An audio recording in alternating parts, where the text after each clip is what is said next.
Әнкарада 13 сәгать исәнмесез, мөхтәрәм тыңлаучылар. Бүген 2025 елның 12 июль шимбә көне. Сез турыдан-туры эфирда Төркия АВАЗ радиосының татар телендәге тапшыруларын тыңлыйсыз.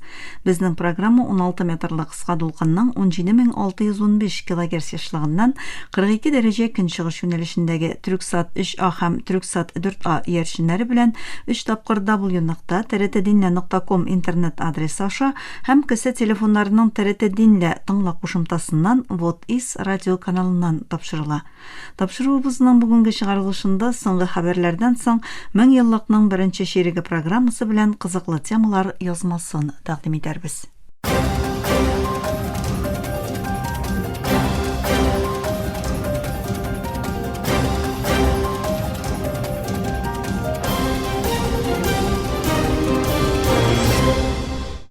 Соңгы хәбәрләр белән башлыйбыз. Төркия илбашы Рәҗәп Тайип Эрдоган халыкара мәхкәмә карарларына карамастан Сребреница геноцидын инкар итүче һәм сугыш җинаятьчеләрен олылаучы һәртөрле сүзләрне һәм бәяннарны кире кагабыз дип әйтте. Рәҗәп Тайип Эрдоганның бу белдерүе 1995 елда меңләгән боснияlı һәлак булган Сребреница геноцидының 30 еллыгы мөнәсәбәте белән әзерләнгән видео юлламасында урын алды. Эрдоган аеруча Босния-Герцеговинаның җир бөтенлеге, суверенлыгы һәм конституцион тәртибенә карата Әнкараның шартсыз яклауының дәвам итәчәген ассызыклады. Газига карата Израильнең дәвам итүче һөҗүмнәренә дә тукталып узучы Эрдоган еллар элек халыкара җәмәгатьчелекнең Сребреница геноцидына тавыш-тынсыз калуын һәм соңгы елларда Фәләстиндә яшәгән золымнарны да бары тик күзәтеп торуын искәртеп узды. Эрдоган Израиль хөкүмәтенең якынча 58 мең фәләстинлегә карата геноциды өчен иртәме-соңмы хокук һәм тарих алдында җавапка тартылачагына басым ясады. Төркия илбашы Рәҗәп Тайип Эрдоган ПКК агзалары булган террорчы төркемнең корал ташлауыннан соң террордан арындырылган Төркия юлында ясалган мөһим адымның яхшылыкларга форсат тудыруын теләде. Эрдоган җомга көнне X платформасында ясаган белдерүендә илебезнең иминлеге, халкыбызның тынычлыгы һәм төбәгебездә даими тынычлык урнаштыру юлында Аллаһ безгә максатларыбызга ирешергә насыйп итсен диде. ПККлы террорчы төркем җомга көннең Гыйракның төньягындагы Сөләймания вилаятендә халыкара җәмәгатьчелек каршында коралларын юк итте. Бу мизгилләрне журналистлар видеога төшерде. Гыйракның Сөләймания вилаятының Сурда җирлеге чикләрендә урнашкан мәгарәдә җыелган ПКК төркеме аннан коралларын алып кешеләр җыелган урынга килде.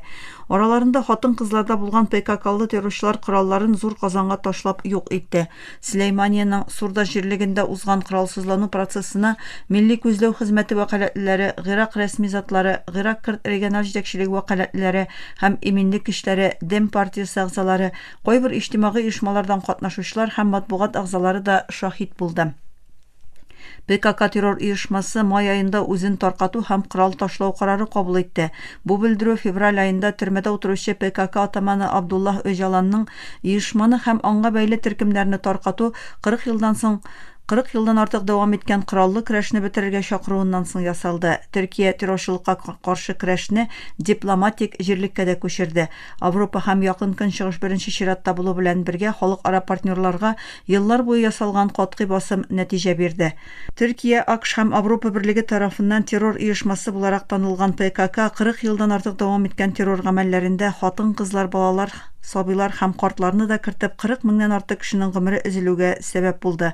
ПКК террорчылары Төркиянең төньяк Ирак чиген озак еллар яшеренү һәм Төркиягә каршы һөҗүмнәр планлаштыру өчен база итеп кулланалар иде.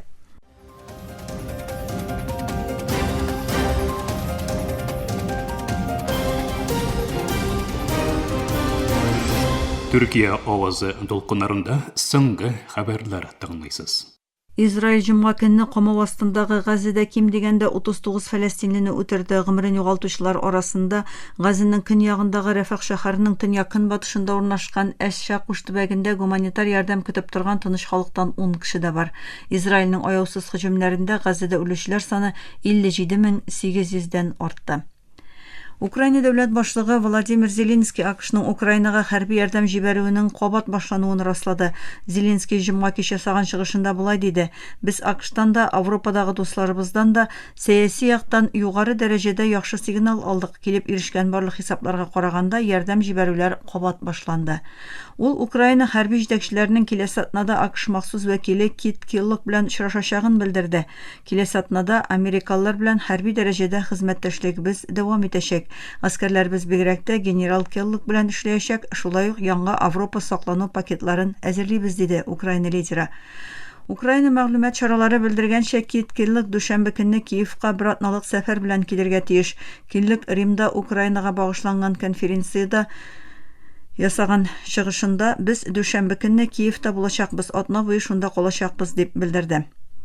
Кабат башланган бу хәрби элемтәләр Русия Украинадагы шәһәрләргә һөҗүмнәрен арттырган чорга туры килде. Бу атнада төнге сәгатьләрдә күп санда пилотсыз очу аппараты һәм ракета белән 2 тапкыр һөҗүм ясалды. АКШ илбашы Дональд Трамп пәнҗешәмбе көнне ясаган белдерүендә АКШның НАТО арадашчылыгы белән Украинага кораллар бирәчәген һәм дүшәмбе көнне Русияга кагылышлы мөһим белдерү ясаячагын әйтте. Трамп узган атнада Русия дәүләт башлыгы Владимир Путинга Русияның һөҗүмнәре һәм проблемаларны шишу өчен утны туктату урнаштыру мөмкинлеге булмавына бәйле рәвештә үзенең канагатьсезлеген җиткергән иде. Зеленский үзенең белдерүләрендә Украина гаскәрләренең узган атнада уңышлары белән алгы планга чыккан авыр фронт линияларына кагылышлы гомуми кыскача хисап тәкъдим итте. Мөхтәрәм тыңлаучылар, сез Төркия авазы дулкыннарында соңгы хәбәрләр белән таныштыгыз.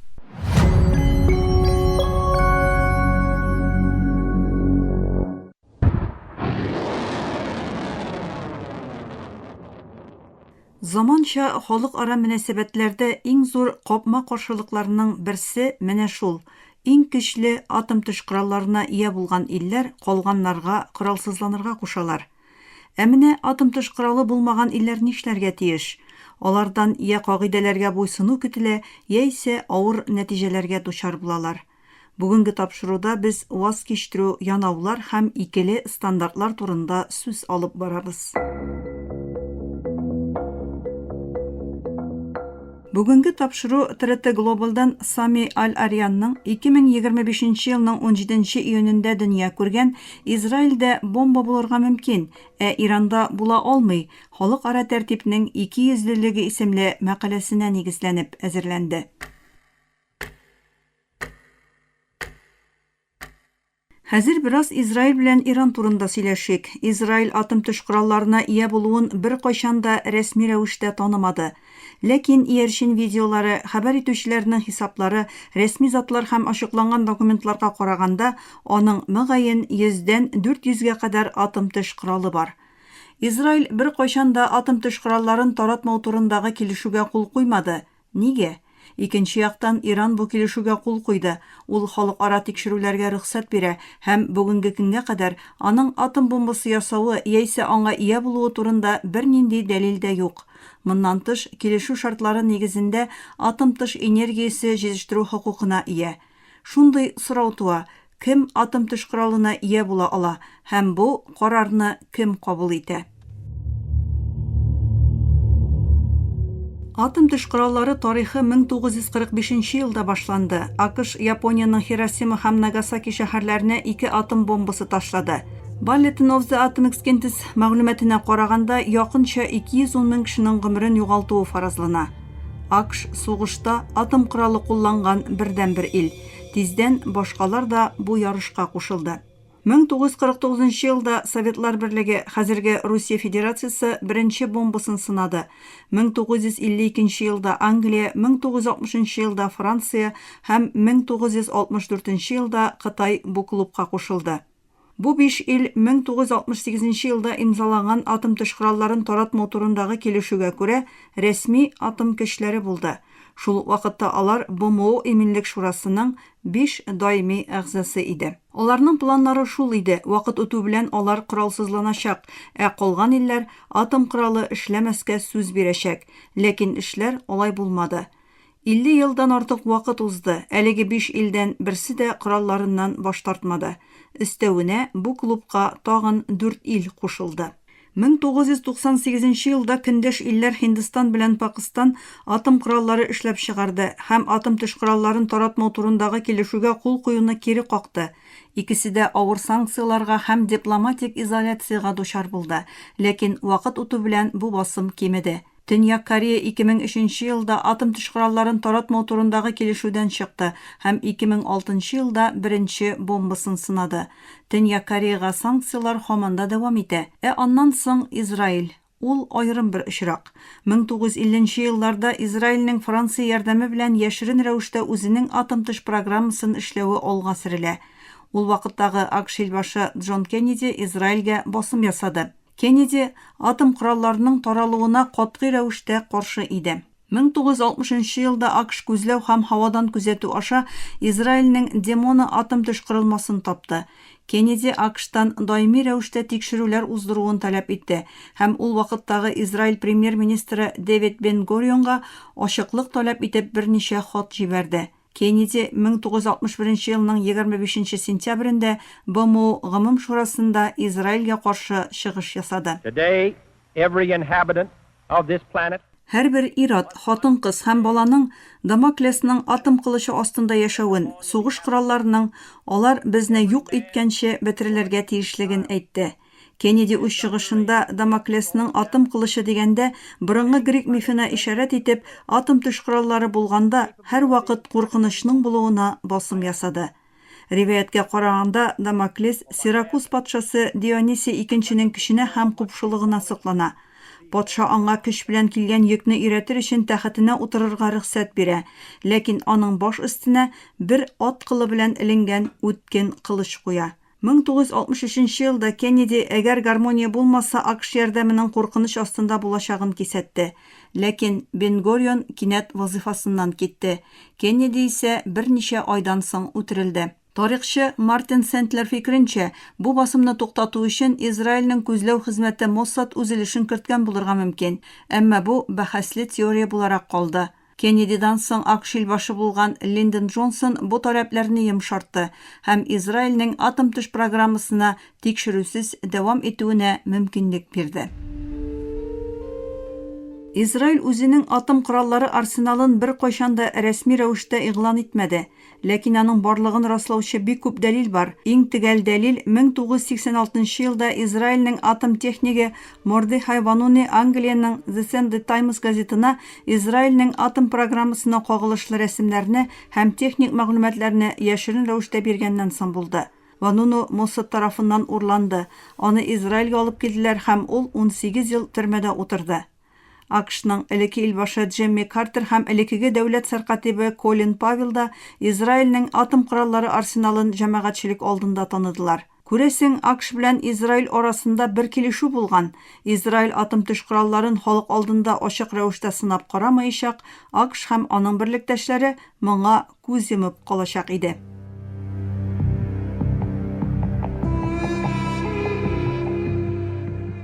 Хәзер Иранга әйләнеп кайтыйк. Иран атом төш коралларын таратмау турындагы килешү кысасында тыныч максатларда атом энергиясе җитештерү хокукына ия, әмма атом төш кораллары ясау хокукы юк. Ул халыкара атом төш энергиясе агентлыгының катгый контролендә. Иран атом корылмалары меңләгән тапкыр тикшерелде һәм бүгенге көнгә кадәр атом төш кораллары программасына кагылышлы дәлил табылмады. Шуңа күрә Израильнең халыкара хокукка һәм глобаль нормаларга тулысынча туры килә торган Иранның атом төш программасын юк итәргә тырышуы ирония рәвешендә бәяләнә. Моңа нигезнәмә итеп, Иранның Израиль өчен яшәешкә куркыныч тудыруын алга сөрәләр. Әмма бу чынлап та шулаймы? Израильле инглиз тарихчы Ави Шлайм башкача уйлый. Iran is not an existential threat to Israel. Иранның Израиль өчен яшәешне юк итү экзистенциаль куркыныч түгеллеген, стратегик куркыныч булуын белдерә. Иран бер кайчанда күршеләренә һөҗүм итмәде. Израиль исә берничә тапкыр һөҗүм итте ди ул. Иран килешүгә кул куйды. Израиль имзаламады. Иран тикшерүләргә ачык. Израиль юк. Иранда атом төш коралы юк.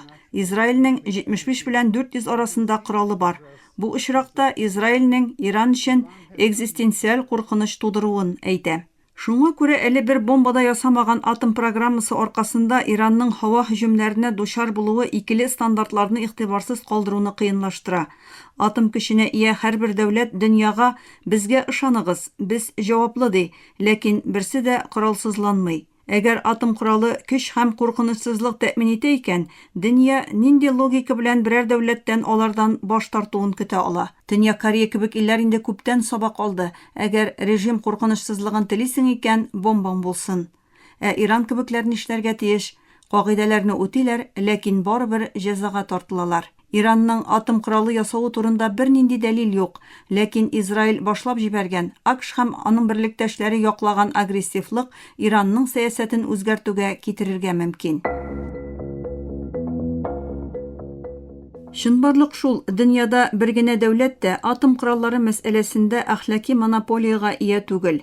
Яңа атом дәүләтләре үз арсеналларын булган системаның икейөзлелеге һәм ышанычсызлыгы күләгәсендә төзеделәр. Израиль кебек илләргә махсус рөхсәт бирелде. Иран барлык кагыйдәләргә буйсынса да саклау астында түгел икәнен аңлады. Шуңа күрә тапшыруыбызны шундый сорау белән тәмамлыйбыз. Бомбага кем ия була ала? Бәлки, тагын да мөһиме, моңа ия булуны кем аклый ала? Бүгенге тапшыру ТРТ World мәкаләсенә нигезләнеп әзерләнде. Тыңлаганыгыз өчен рәхмәт. Киләсе тапшыруда күрешкәнгә кадәр исән, имин булыгыз.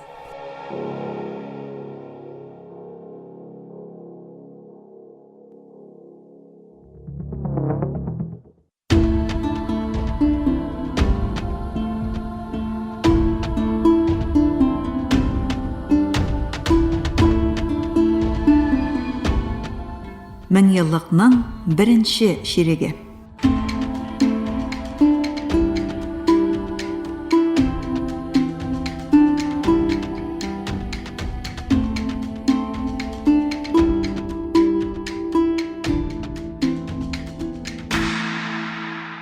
АКШ илбашы булу өчен икенче тапкыр намзәт булган Дональд Трамп 2024 елның 13 июлендә Пенсильвания штатында сайлау кампаниясе барышында кораллы һөҗүмгә дучар булды. Митингта чыгыш ясау өчен сәхнәгә күтәрелгән Трампка якындагы биналарның берсенең түбәсеннән Томас Мэтью Крукс исемле кеше 8 тапкыр атты. Җөмһүриятчеләрнең илбашы намзәте колагыннан яраланды. Атыш мизгелендә Трамп иелде һәм сәхнә артына кереп качты. Шуннан соң аның янына Америка яшерен хезмәте хезмәткәрләре килде. Шул вакытта тирә-яктагы снайперлар һөҗүмчегә атып, аны тәэсирсез хәлгә китерде.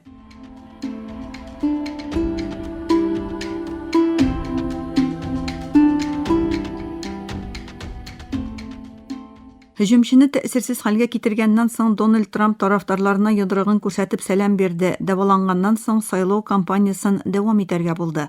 2 көннән соң ул колагы бәйләнгән килеш Висконсинда оештырылган җөмһүриятчеләрнең милли конгрессында катнашты.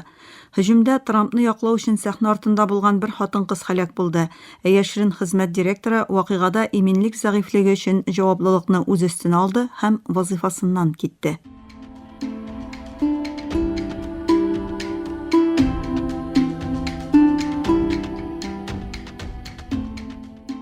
2017 елның 7 июлендә Берләшкән Милләтләр Оешмасы җитәкчелегендә 122 ил бөтен дөньяда атом коралларын юк итү һәм яңаларын җитештерүне тыю турындагы килешүгә кул куйды. Килешүдә катнашучы илләр бернинди шартларда да атом кораллары эшләмәскә, җитештермәскә һәм сатып алмаска вәгъдә бирделәр. Ләкин Америка Кушма Штатлары, Русия, Кытай һәм башка атом төш коралы булган илләрнең берсе дә бу килешүгә кушылмады.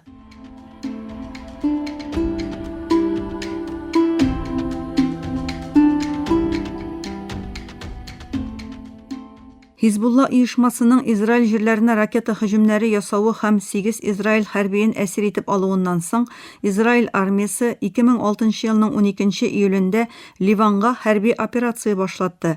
Ләкин Хизбулла сугышчыларының көчле каршылык күрсәтүе нәтиҗәсендә Израиль армиясе җиңелде һәм чигенергә мәҗбүр булды. 33 көн дәвам иткән бәрелешләрдә тыныч халыктан йөзләгән кеше һәлак булды, меңләгән кеше яраланды. Бу сугыштан 8 ел узгач, 2014 елның 7 июлендә Израиль армиясе бу юлы 3 Израиль ватандашының урланып үтерелүен сәбәп итеп күрсәтеп, Газа сызыгына һөҗүм башлады. Көннәр буе барган һава һөҗүмнәреннән соң җир өсте көчләре белән Газзага кирип, Хамас сугышчылары белән көчле бәрелешләр башланды. Израильнең һава һәм җир өсте һөҗүмнәре нәтиҗәсендә араларында балалар да булган 1868 фәлестинле һәлак булды.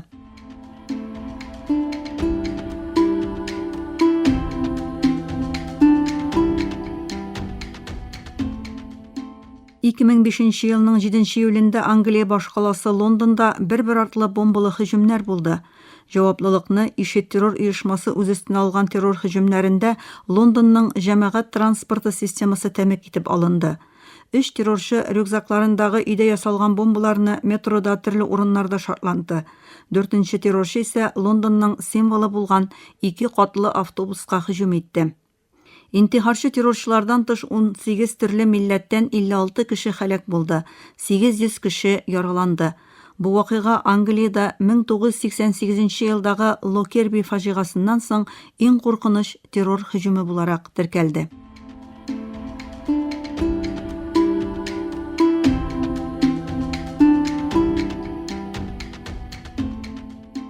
Доктор Живаго Идальго, Ибрахим әфәнде һәм Коръәннең чәчәкләре кебек кинофильмнардагы төп рольләре белән истә калган һәм чыгышы белән Ливаннан булган Мисыр актеры Омар Шәриф 2015 елның 10 июлендә 83 яшендә йөрәк иянәгеннән вафат булды.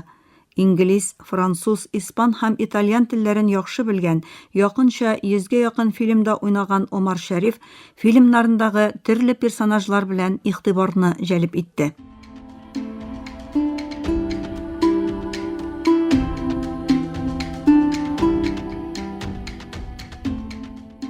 Төрек киносының иң мөһим персонаж актерларының берсе Фикрәт Хакан 2017 елның 11 июлендә вафат булды. 1950 елдан бирле 160тан артык театр, кино һәм сериалларда уйнаган Фикрәт Хакан 1965 елда Кишанлы Али дастаны фильмындагы роле өчен беренче Анталия алтын әфлисон бүләгенә лаек булды.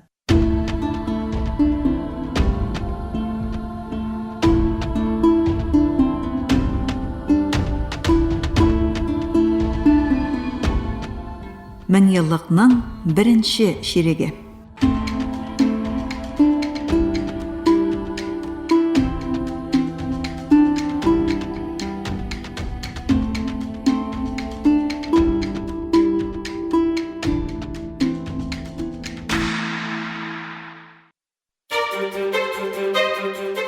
Burası Türkiye'nin Sesi Radyosu. This is the voice of Turkey. Hier ist die Stimme Türkiye's. Ici TRT, Radio La Voix de Türkiye. İnca Ankara, Radio Sedaye Türkiye. هنا إذاعة صوت تركيا. Danışır Türkiye'nin Sesi Radyosu. Ovdi Radio Glas Türkiye. Türkiye'nin Sesi Radyosu. Qui è la radio La Voce della Turchia.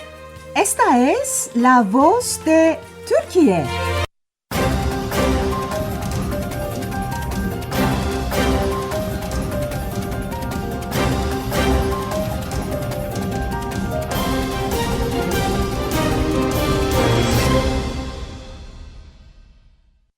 Мактарам тыңлаучылар, Төркия авазы радиосыдагы татар төрендәге табышлары шушының белән ахырына якынлашты. Безнең программа һәр көн Төркия һәм Казан вакыты белән көндезге сәгать 1дә 16 метрлы кыска толкынның 17615 кГц эшлегеннән Төрксат 3А һәм Төрксат 4А ярышны белән 3 тапкыр w.trt.dinna.com интернет адресы аша һәм кесе телефоннарының TRT Dinna тыңна кушымтасыннан Voice of Turkey What East радио каналыннан тапшыла.